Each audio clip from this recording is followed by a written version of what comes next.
So dear children, so welcome to the session. The lesson we have discussed, that is matter in our surrounding.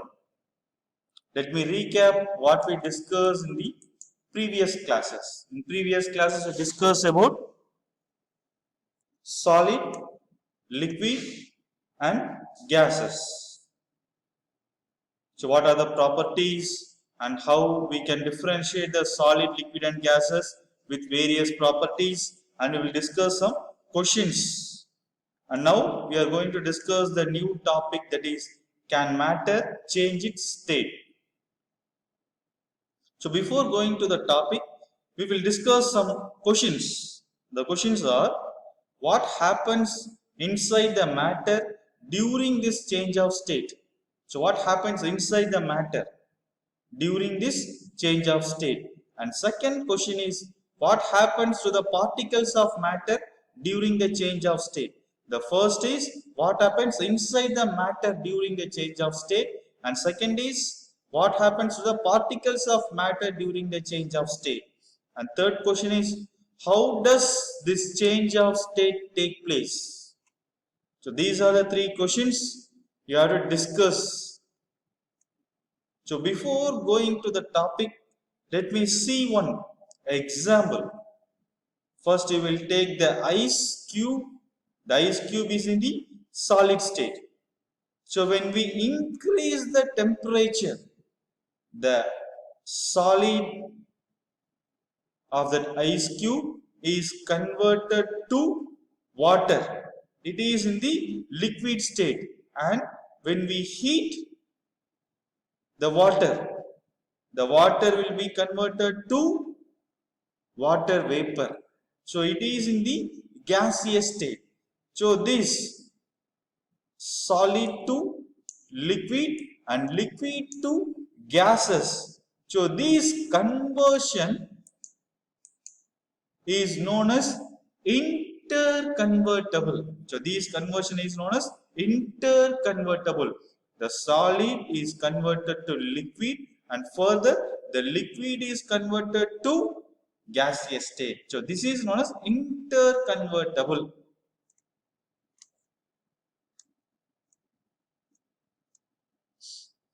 And now we will with the topic, that is, can matter change its states?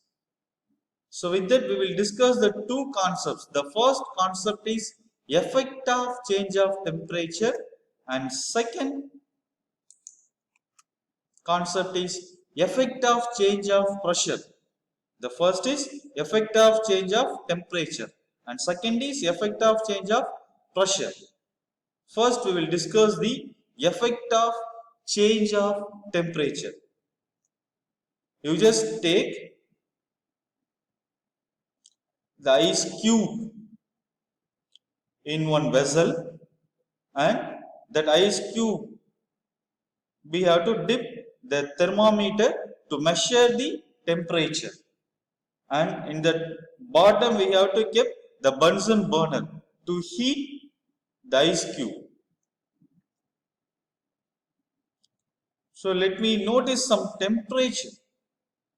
Now the ice cube, it will be at minus 10 degrees Celsius and 0 degrees Celsius and 100 degrees Celsius and 120 degrees Celsius.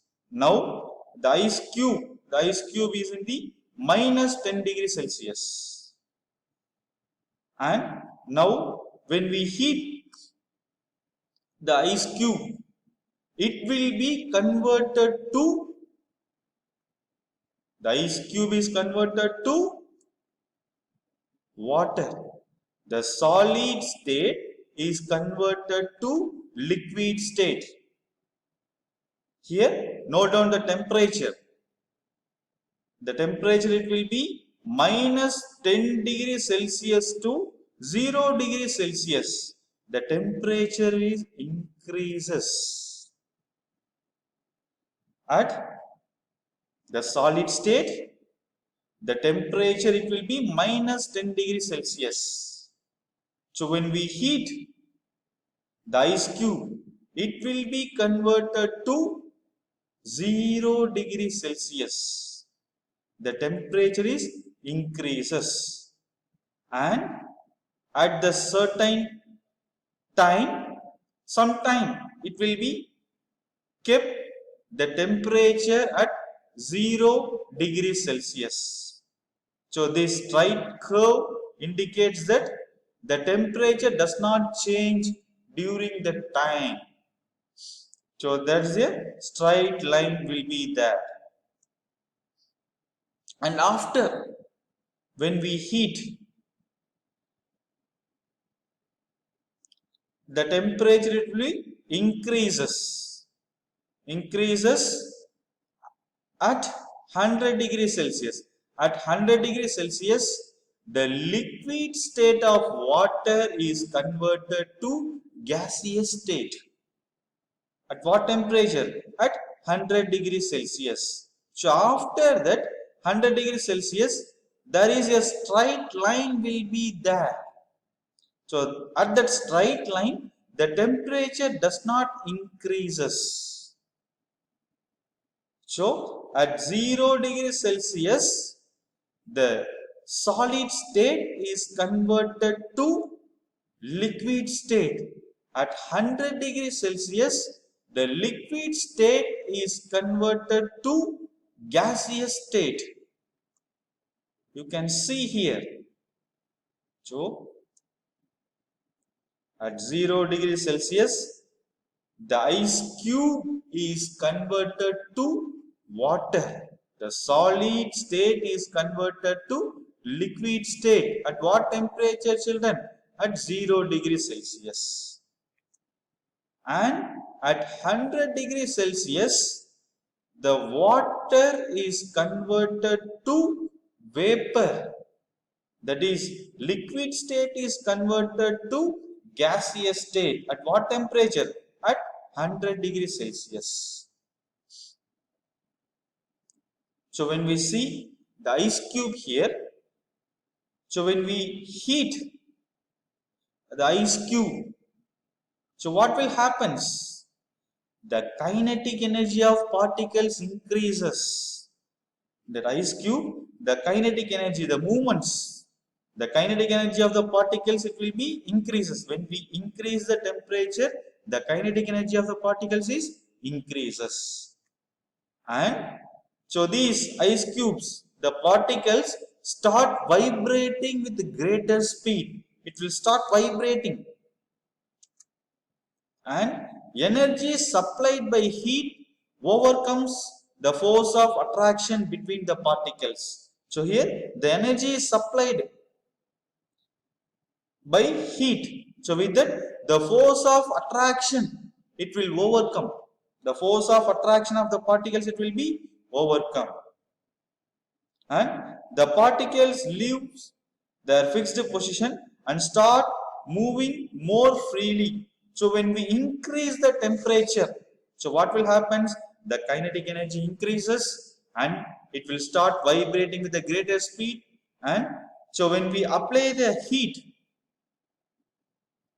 the force of attraction between the particles, it will overcome.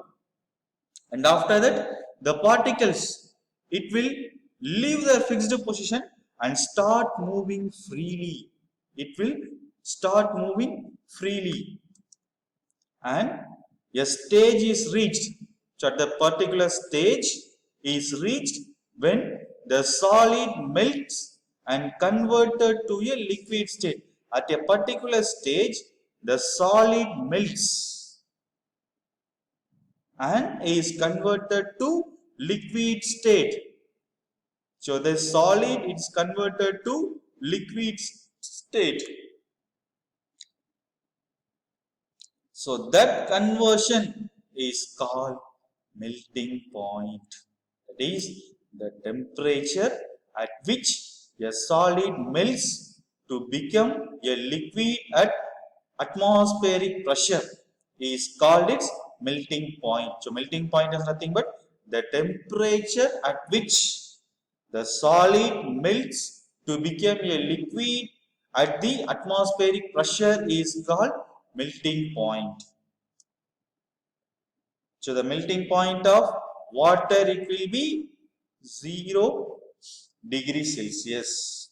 So when we convert them into Kelvin, it will be 273 Kelvin. So the water melting point is 0 degrees Celsius or 273 Kelvin.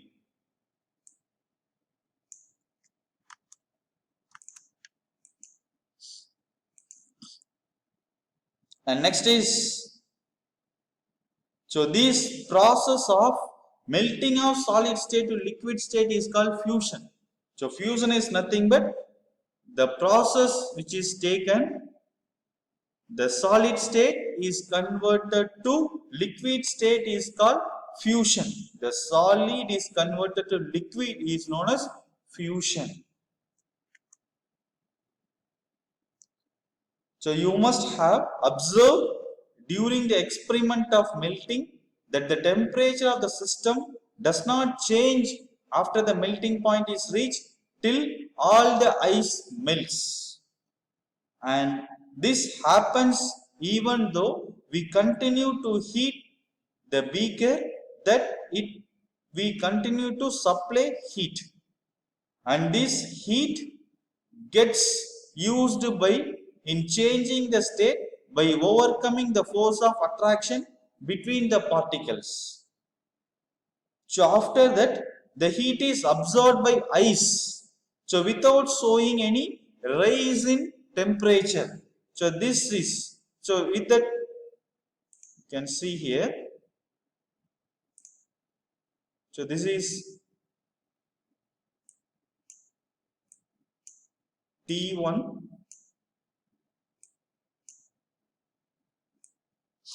and this is T2. So in that T1 to T2, the temperature does not increases. As this heat energy is absorbed by ice without showing any rise in temperature, it considered that it gets hidden into the content of the beaker and it is known as latent heat. So here the word latent is hidden, and we discuss the latent heat of fusion. The latent heat of fusion is nothing but the amount of heat energy, the amount of heat energy is required to change 1 kilogram of solid into liquid at atmospheric pressure at its melting point is known as latent heat of fusion. The fusion is nothing but the solid is converted to liquid. So here the heat energy is supplied, that is required to change. We have to take 1 kilogram of solid, that will change to liquid at atmospheric pressure at its melting point. That is known as latent heat of fusion. So this temperature, so here it is hidden, that is T1 to T2.